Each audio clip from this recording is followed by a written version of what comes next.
ಏ ಬಿಡು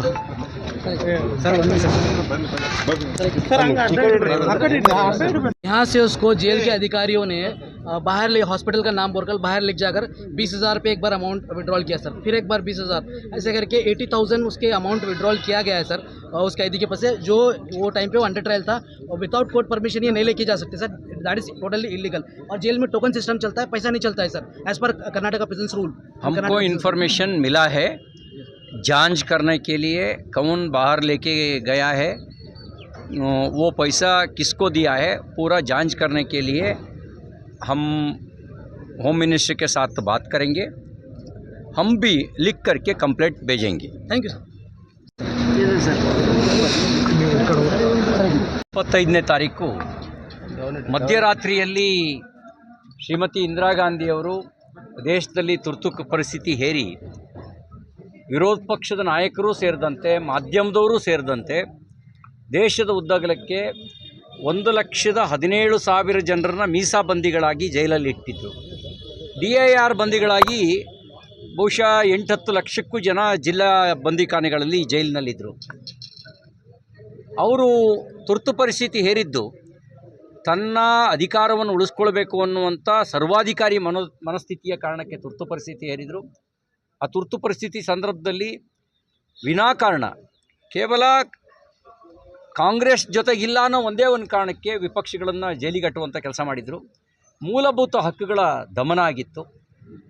ಆ ಸಂದರ್ಭದಲ್ಲಿ ನೂರಾರು ಜನ ಈ ತುರ್ತು ಪರಿಸ್ಥಿತಿಯ ದೌರ್ಜನ್ಯಕ್ಕೆ ಸಿಕ್ಕಿ ಜೀವ ಕೊಡಬೇಕಾದಂಥ ಪರಿಸ್ಥಿತಿ ಇತ್ತು. ಪ್ರಜಾಪ್ರಭುತ್ವದ ರಕ್ಷಣೆಗಾಗಿ ಜಯಪ್ರಕಾಶ್ ನಾರಾಯಣ್ ಅವರ ನೇತೃತ್ವದಲ್ಲಿ ಹೋರಾಟ ನಡೀತು. ಸಂವಿಧಾನವನ್ನು ಮನಸೋ ಇಚ್ಛೆ ಬದಲಾಯಿಸುವಂಥ ಕೆಲಸ ಮಾಡಿದರು, ಮೂಲ ಚೌಕಟ್ಟನ್ನು ಬದಲಾಯಿಸುವಂಥ ಕೆಲಸ ಮಾಡಿದರು. ಅಂಥ ಒಂದು ಕರಾಳ ದಿನ ಇದು ಜೂನ್ 25ನೇ ತಾರೀಕು.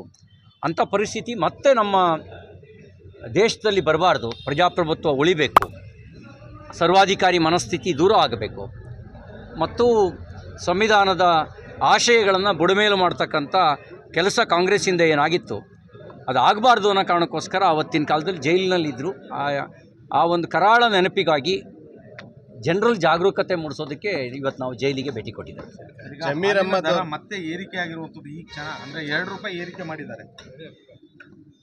ಆಲ್ಕೋಹಾಲ್ ಆಯಿತು, ಹಾಲು ಆಯಿತು, ಬಿತ್ತನೆ ಬೀಜ ಆಯಿತು, ಕರೆಂಟ್ ಆಯಿತು, ಇಂಧನ ಬೆಲೆ ಆಯಿತು, ಸ್ಟಾಂಪ್ ಡ್ಯೂಟಿ ಆಯಿತು, ವೆಹಿಕಲ್ ರಿಜಿಸ್ಟ್ರೇಷನ್ ಫೀಸ್ ಆಯಿತು, ಇನ್ನೇನಿದೆ ಏರ್ಸೋದಕ್ಕೆ. ಸತ್ತ ಹೆಣದ ಮೇಲೆ ಒಂದು ತೆರಿಗೆ ಹಾಕ್ಬಿಡು.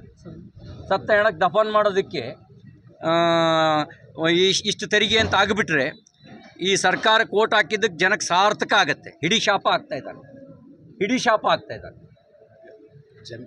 ಹಾಲಿನ ದರನೂ 2ನೇ ಬಾರಿ ಏರಿಕೆ ಮಾಡ್ತಿರೋದು. ಜನ ಹಿಡಿ ಶಾಪ ಆಗ್ತಾಯಿದ್ದಾರೆ. ಜಮೀರ್ ಅಹ್ಮದ್ ಅವರು ಬೀದರ್ನಲ್ಲಿ ಹೇಳಿಕೆ ಕೊಟ್ಟಿದ್ದಾರೆ. ಅಂದರೆ ಕಬ್ರಿಸ್ತಾನ್ ಇಲ್ಲ ಅಂತ ಅವ್ರು ಮನವಿ ಕೊಟ್ಟರೆ ಮುಸ್ಲಿಂ ರೋಟ್ ಹಾಕಿದ್ದಕ್ಕೆ ಬೀದರ್ನ ಕಾಂಗ್ರೆಸ್ ಈಶ್ವರ್ ಖಂಡ್ರೆ ಅವ್ರ ಮಗ ಆಯ್ಕೆ ಆಗಿದ್ದಾನೆ ಅಂತ ಹೇಳಿಕೆ ಕೊಟ್ಟಿದ್ದಾರೆ. ವಿವಾದ ಅಲ್ಲ, ವೋಟ್ ಜಿಹಾದಿ ಕರೆ ಕೊಟ್ಟಿದ್ರಲ್ಲ. ನೋಡಿ, ಕೆಲವು ಪಕ್ಷಗಳಿಗೆ, ಕೆಲವು ಸಮುದಾಯಗಳಿಗೆ ಭಾರತ್ ಮಾತಾ ಕಿ ಜೈ ಅನ್ನೋರು ಗೆಲ್ಲಬಾರ್ದು. ಕೆಲವು ಸಮುದಾಯಗಳಿಗೆ ಪಾಕಿಸ್ತಾನ್ ಜಿಂದಾಬಾದ್ ಅನ್ನುವಂಥವ್ರನ್ನ ಬೆಂಬಲಿಸೋರೇ ಗೆಲ್ಲಬೇಕು. ಹಾಗಾಗಿಯೇ ವೋಟ್ ಜಿಹಾದಿ ಕರೆ ಕೊಟ್ಟರು. ರಾಷ್ಟ್ರಭಕ್ತರು ಲೋಕಸಭೆಗೆ ಹೋಗಬಾರ್ದು ಅಂತ ವೋಟ್ ಜಿಹಾದಿ ಕರೆ ಕೊಟ್ಟರು. ವೋಟ್ ಜಿಹಾದನ್ನು ಕರೆಗೆ ಬೆಂಬಲಿಸಿರೋ ಕಾರಣಕ್ಕೆ ಜಮೀರ್ ಅಹ್ಮದ್ ಅವರು ಸತ್ಯನೇ ಹೇಳಿದ್ದಾರೆ. ಬಹಿರಂಗ ವೋಟ್ ಜಿಹಾದಿಗೆ ಕರೆ ಕೊಟ್ಟಿರಲಿಲ್ವಾ? BJPಗೆ ವೋಟ್ ಹಾಕಬೇಡಿ, ಕಾಂಗ್ರೆಸ್ಸಿಗೆ ವೋಟ್ ಹಾಕಿ ಅಂತ. ಅದೇ ಕಾರಣಕ್ಕೆ ತಾನೇ ವಿಧಾನಸೌಧದಲ್ಲಿ ಬಂದು ಪಾಕಿಸ್ತಾನ್ ಜಿಂದಾಬಾದ್ ಅಂತ ಕೂಗಿದ್ದು. ನಮ್ಮಂಥವ್ರನ್ನ ಗೆಲ್ಲಿಸಿದ್ರೆ ಭಾರತ್ ಮಾತಾ ಕಿ ಜೈ, ಜೈ ಶ್ರೀರಾಮ್, ಹರ ಹರ ಮಹಾದೇವ್ ಅಂತಿದ್ವಿ. ದೇಶದ್ರೋಹಿಗಳಿಗೆ ಸಪೋರ್ಟ್ ಮಾಡೋರನ್ನ ಗೆಲ್ಲಿಸಿದ್ರೆ ಅವ್ರು ಪಾಕಿಸ್ತಾನ್ ಜಿಂದಾಬಾದ್ ಅಂತಲೇ ಕೂಗೋದು. ಒಬ್ಬ ಜವಾಬ್ದಾರಿ ಸಚಿವರಾಗಿ ಈ ರೀತಿಯಾಗಿ ಹೇಳಿಕೆ ಕೊಡೋ ಒಂದು ಸಮುದಾಯದ ಪರ ಎಷ್ಟು? ಜಮೀರ್ ಅಹ್ಮದ್ ಅವರು ಸೆಕ್ಯುಲರು, ಅವ್ರು ಕಮ್ಯುನಲ್ ಅಲ್ವೇ ಅಲ್ಲ. Most secular. ಎಷ್ಟು ಮಟ್ಟಿಗೆ ಸೆಕ್ಯುಲರ್ ಅಂದರೆ ಪೈಗಂಬರರು ಕೂಡ ಅವ್ರಿಗೆ ಸಮವಾಗಿ ಇರೋಕ್ಕೆ ಸಾಧ್ಯ ಇಲ್ಲ, ಅಷ್ಟಕ್ಕಿಲ್ಲ. ಸರ್ ರವಿ ಸರ್ ಶ್ರೀ ಚಾಮುಂಡೇಶ್ವರಿ ದೇವಿ ಜ್ಯೋತಿಷ್ಯಾಲಯ. ಕತ್ತಲಾದ ನಿಮ್ಮ ಜೀವನಕ್ಕೆ ಬೆಳಕಾಗಿ ಕಾಣುವುದೇ ಜ್ಯೋತಿಷ್ಯ ಶಾಸ್ತ್ರ. ಶ್ರೀ ಚಾಮುಂಡೇಶ್ವರಿ ದೇವಿ ಉಪಾಸಕರು ಹಾಗೂ ಭಾರತದ ಪ್ರಖ್ಯಾತ ಜ್ಯೋತಿಷ್ಯರಾದ ಪಂಡಿತ್ ಶ್ರೀಕಾಂತ್ ಜೋಶಿ ಇವರು ನಿಮ್ಮ ಹಸ್ತರೇಖೆ, ಜಾತಕ, ಭಾವಚಿತ್ರ ನೋಡಿ ನಿಮ್ಮ ಜೀವನದ ಭವಿಷ್ಯವನ್ನು ಹೇಳುತ್ತಾರೆ. ವಿದ್ಯೆ, ಉದ್ಯೋಗ, ಮದುವೆ, ಸಂತಾನ, ವಿದೇಶ ಪ್ರಯಾಣ, ಕೋರ್ಟು ಕಚೇರಿ, ಸತಿಪತಿ ಕಲಹ, ಸಾಲಬಾಧೆ, ಇನ್ನೂ ನಿಮ್ಮ ಜೀವನದ ಸರ್ವ ಸಮಸ್ಯೆಗಳಿಗೆ ಶಾಸ್ತ್ರೋಕ್ತವಾಗಿ ಪರಿಹಾರ. ಹಿಂದೆ ಭೇಟಿ ಕೊಡಿ.